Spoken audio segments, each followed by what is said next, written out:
3, gusto mo daw mag-invest, kaya lang aayaw ng asawa mo dahil na-scam na daw kayo before. Well, relate ako sa'yo kasi na-scam na rin ako ng almost 1 million pesos at alam ko yung feelings mo. So sa video na ito, i-share ko sa'yo ang 3 tips para makapag-invest ka kahit ayaw ng asawa mo at maiwasan na ma-scam at maging proud ka sa sarili mo. Number 1, do your own research about the company, the legality, registered by ito sa SEC, okay?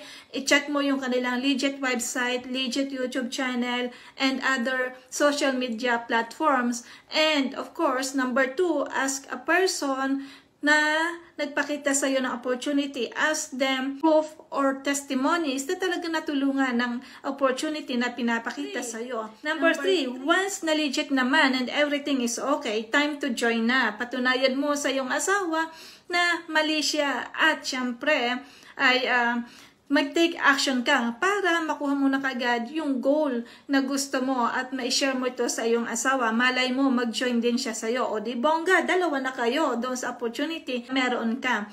May additional tip ka pa ba na pwedeng i-share sa amin? Comment mo naman down below. Kung gusto mo na kumita rin ng extra income kahit nasaan ka, kahit nasa Pilipinas ka or abroad, message mo lang ako para mag-guide kita. Thank you so much!